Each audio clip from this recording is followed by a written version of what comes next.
ઘણા બધા સમયથી આ વિસ્તારના યુવાનોને મળવાની ઈચ્છા હતી અને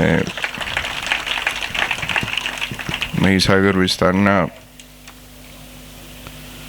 ખાસ કરીને બાજસિનોર અને લુણાવાડા અને એની આજુબાજુના દરેક ગામડાઓના હરિભક્તોને તો અવારનવાર મળવાનું થતું હોય છે, પણ મેં કીધું આ વખતે થોડુંક છેટું જઈએ અને સંતરામપુરના ખાસ કરીને યુવાનોને શિબિરનો લાભ મળે.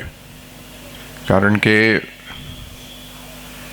અમદાવાદમાં હમણાં જ અઠવાડિયા પહેલાં જ આપણે લગભગ 1000થી ઉપર યુવાનોની સૌથી પહેલું જે સ્નેહમિલન કર્યું, ખૂબ મોટી સંખ્યામાં યુવાનો આવ્યા અને મૂળ સંપ્રદાયના સિદ્ધાંતો અને સાથે સાથે અત્યારના સમયમાં સૌથી જરૂરી છે તો, કારણ કે અત્યારે શું થાય છે કે બધા હમણાં સંતોષ વાત કરી મોબાઈલની, એ ખરાબ વસ્તુ નથી, પણ મોબાઈલના લીધે, સોશિયલ મીડિયાના લીધે અલગ અલગ પ્રકારની ઇન્ફોર્મેશન આપણે ત્યાં આવતી હોય છે. આમ ચાલુ કરો એટલે યુટ્યુબ ખોલો કે ગમે તે ખોલો, કથા સાંભળવી હોય તો કેટલા ઓપ્શન મળે છે ને, દરેક પ્રકારના ઓપ્શન મળે છે. ના સાંભળવા જેવી એ કથા આવે છે, પણ શું સાંભળવું, શું ના સાંભળવું, શું સમજવું ના સમજવું, એ સમજવાની જરૂર છે. અત્યારે કોન્ટેન્ટ બધે જ છે, પણ એમાંથી આપણા લાયક શું છે? કારણ કે આપણું જીવન શેનાથી સુધરે છે, આપણને મોક્ષ શેનાથી મળે છે, એ સમજવું બહુ જરૂરી છે. ઇન્ફોર્મેશન બધે જ છે, ગ્રહણ શું કરવું? અને એની બહુ સરસ વાત કરી સંતોએ પહેલાં કે સ્વામિનારાયણ સંપ્રદાયના જે મૂળ સિદ્ધાંતો છે, અને મહારાજે આપણને બહુ સિમ્પલ કરી આપ્યું છે બધું, કંઈ શોધવા જવાની જરૂર નથી આપણને. ભગવાને આપણને સૌથી સરળમાં સરળ ઉપાય મોક્ષનો આપ્યો છે. તો એ સરળતાથી જે આપણને મળ્યું છે એને વળગીને રહીએ, એને સમજીએ, એને અંતરમાં ઉતારીએ અને આવી શિબિરોમાં આવીએ તો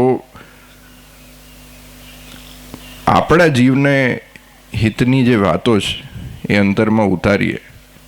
કારણ કે અવારનવાર આવી પ્રવૃત્તિઓ થતી રહેશે, અવારનવાર યુવાનોને લગતી પ્રવૃત્તિઓ.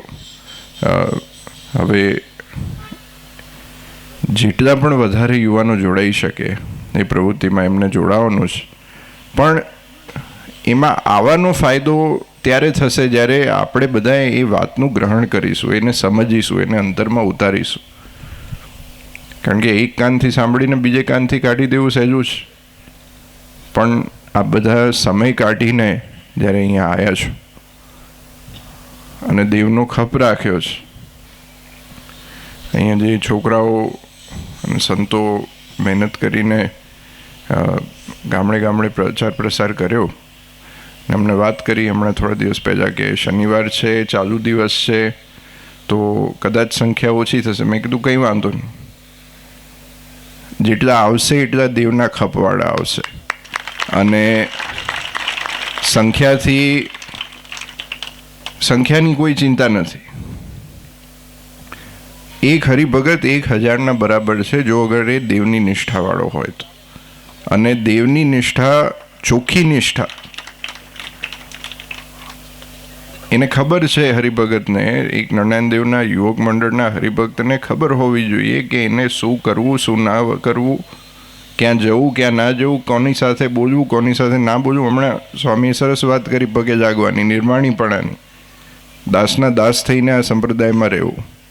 પણ એક વસ્તુ ધ્યાન રાખજો, ધ્યાન ત્યાં પગે લાગવા ના જતા.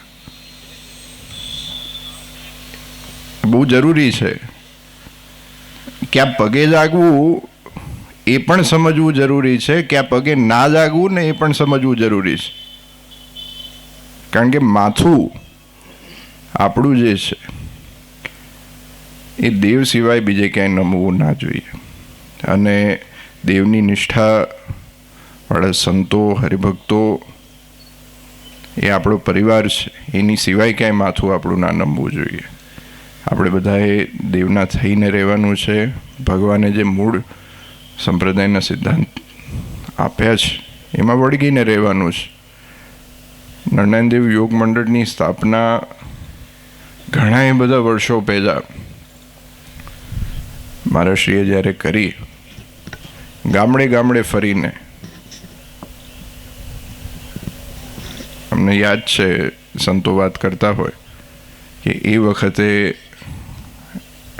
દરેક ગામડાઓમાં દરેક યુવાનોને ભગવાનથી નજીક જોડવા માટે, નરનારાયણ દેવ યોગ મંડળમાં જોડવા માટે જે મહેનત અને પરિશ્રમ એમને કર્યો છે, અને અત્યારે જે આટલું મોટું માળખું થયું છે અને આટલી મોટી સંખ્યામાં જ્યારે યુવાનો નરનારાયણ દેવ યોગ મંડળના દેશમાં અને વિદેશમાં સભ્યો છે, ત્યારે આપણે પણ એ પ્રયત્ન કરવાનો છે કે અહીંયા સુધી જ નહીં પણ આનાથી પણ આગળ, આનાથી પણ વિશેષ આ યોગ મંડળને આપણે મોટું કરીએ, યોગ મંડળના પરિવારને મોટું કરીએ અને વધુને વધુ આ નરનારાયણ દેવ યોગ મંડળમાં સભ્યો જોડાય.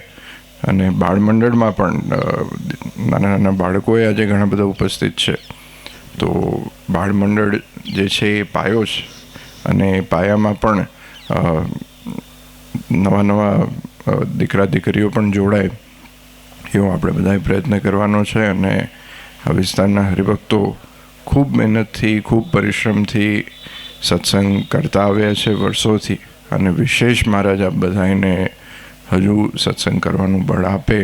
અને જે પ્રવૃત્તિઓ આપણા ગામમાં થાય નરનારાયણ દેવ યોગ મંડળ લગતી, એ દરેક પ્રવૃત્તિઓમાં બધાએ હજુ વધુ વિશેષ હરિભક્તો જોડાય એવા કાયમને માટે પ્રયત્ન ચાલુ રાખજો. અને અંતે મહારાજ આપ સર્વેનું ખૂબ રૂડું કરે, ખૂબ મંગળ કરે, એ જ આજના દિવસે નરનારાયણ દેવના ચરણોમાં પ્રાર્થના.